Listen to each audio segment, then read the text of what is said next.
4239 ration కార్డులు ఇచ్చిండు.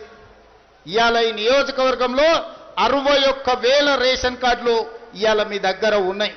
2,39,000 కుటుంబ సభ్యులకు ఈనాడు 6 కిలోలు సన్న బియ్యం ఉచితంగా ఇచ్చి ఆనాడు దొడ్డు బియ్యం బర్లకు కూడా పెట్టే పరిస్థితి లేదు.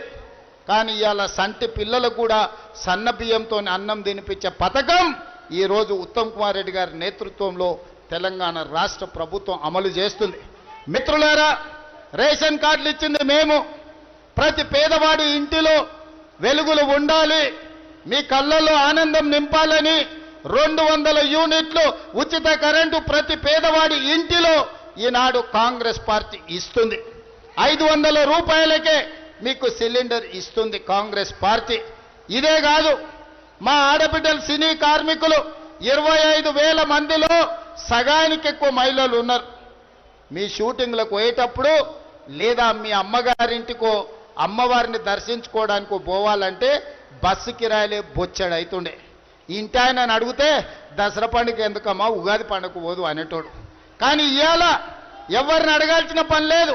ఏడ బస్సు కనిపించినా చెయ్యి అడ్డం పెడితే ఆడబిడ్డలు ఎక్కించుకొని వాళ్ళ ఇంటికాడ మా మిత్రుడు పొన్నం ప్రభాకర్ దించుతున్నాడు. దాదాపుగా 3 కోట్ల పైగా ట్రిప్పులు ఆడబిడ్డలు ఇవాళ బస్సు సౌకర్యం ఉపయోగించుకున్నాడు. దాదాపుగా 6,000 కోట్ల రూపాయలు ఈరోజు ఉచిత బస్సుకు రాష్ట్ర ప్రభుత్వం ఖర్చు పెడుతుంది. మహిళా సంఘాలను ప్రోత్సహించడం, మహిళా సంఘాలకు 1000 ఆర్టీసీ బస్సులు ఇచ్చినాం. మహిళా సంఘాలకు ఇవాళ సౌర విద్యుత్తు కింద 1000 మెగావాట్ల ప్రాజెక్టులు ఇచ్చినాం. ఇవాళ మహిళా సంఘాలకు హైటెక్ సిటీ పక్కన 3.5 ఎకరాలు 1000 కోట్ల విలువ చేసే భూమి ఇచ్చి వాళ్ళు తయారు చేసే ఉత్పత్తులు అంతర్జాతీయ స్థాయిలో ఇవాళ అక్కడ అమ్ముకోవడానికి అవకాశం కల్పించినాం. ఇవన్నీ 2 ఏళ్లలో మేము చేసినాం. నేను అడుగుతున్న ఇక్కడికి వచ్చిన యువకుల్ని, మొదటి సంవత్సరమే లెక్కగట్టి ఎల్బీ స్టేడియంలో ఎక్కడైతే నేను మా పెద్దలు ఉత్తమ్ కుమార్ రెడ్డి, పొన్నం ప్రభాకర్ ప్రమాణ స్వీకారం చేసినామో అదే ప్రాంతంలో మొదటి సంవత్సరంలోనే 70,000 ప్రభుత్వ ఉద్యోగ ఖాళీలు భర్తీ చేసి నిరుద్యోగ సమస్యను పరిష్కరించి తెలంగాణ ఉద్యమంలోనే నిరుద్యోగ సమస్య కీలకం, ఆ సమస్యను పరిష్కరించడానికి ప్రయత్నం చేసినాం. 21,000 కోట్ల రూపాయలు రైతు రుణమాఫీ చేసి నికార్స్గా నిలబడి రైతులను ఆదుకున్నాం. 1,04,000 కోట్ల రూపాయలు కేవలం వ్యవసాయానికే ఖర్చు పెట్టి 20 నెలల్లో దేశంలోనే మొదటి స్థానంలో ఇవాళ తెలంగాణ రాష్ట్ర ప్రభుత్వం నిలబడ్డది. ఇవన్నీ మీ ఆశీర్వాదంతో మీరు ఎన్నుకున్న ప్రభుత్వం, ఈ ప్రజా ప్రభుత్వం ఉంది కాబట్టి చేయగలిగినాం. 10 ఏళ్ళు కేసీఆర్ ఉన్నప్పుడు రైతులకు రుణమాఫీ చేసిండా? సన్నబియ్యం ఇచ్చిండా? బస్సులో ఆడబిడ్డలకు ఉచిత ప్రయాణం ఇచ్చిండా?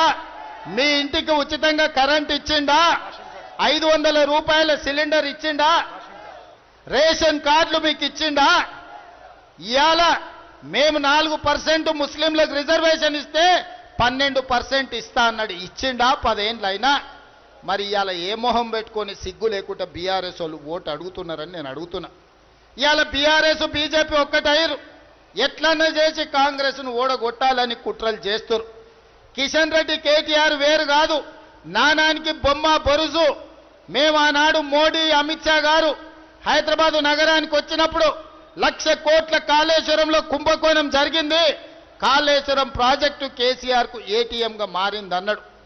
కిషన్ రెడ్డి గారు అన్నారు, మాకు సిబిఐ విచారణకి ఇవ్వండి, 48 గంటల్లో కేటీఆర్ను బొక్కలో దోస్తాం, హరీష్ రావును చెర్లపల్లికి పంపిస్తాం అన్నాడు. 3 నెలల కింద అసెంబ్లీలో సగం రాత్రి వరకు చర్చ పెట్టి సిబిఐకి పంపించినాం కాళేశ్వరం అవినీతి మీద. ఎందుకు ఇవాళటి వరకు సిబిఐ ఎఫ్ఐఆర్ చేయలేదు? ఫార్ములా ఈ రేసులో కేటీఆర్ 50 కోట్లు మెక్కిండనే ఆధారాలతో సహా ఏసీబీ కేసు పెట్టి గవర్నర్ గారిని కేటీఆర్ను అరెస్టు చేయడానికి అనుమతి అడిగితే 2 నెలల నుంచి గవర్నర్ గారు అనుమతిస్తలేరు. దీని వెనకాల ఉన్న గూడు పుటాని ఏందో ఆలోచన చేయండి. దీని వెనకాల ఉన్న చీకటి ఒప్పందం ఏందో ఆలోచన చేయండి. నేను కిషన్ రెడ్డి గారిని ప్రశ్నించిన, ఎప్పటిలోగల సిబిఐ అనుమతి తెస్తావో, ఎప్పటిలోగల గవర్నర్ అనుమతిస్తావో చెప్పబోయా అంటే రేవంత్ రెడ్డికి సవాలు విసురుతున్నా, చర్చిస్తా, నా ఇంటికి వస్తా అంటున్నాడు. అయ్యా, నువ్వు నా ఇంటికి కాదు రావాల్సింది, మోడీ గారి ఇంటికి పో. ఎందుకు మోడీ గారు అనుమతి ఇస్తలేవు? గజ దొంగ కేసీఆర్ను జైల్లో వేయడానికి అనుమతి ఇవ్వమని మోడీ గారిని అడుగు. నన్ను అడుగుతే ఏమొస్తుంది? నువ్వే కదా అడిగింది. సిబిఐ విచారణకి ఇవ్వమని రాష్ట్ర ప్రభుత్వాన్ని డిమాండ్ చేసినావు కదా.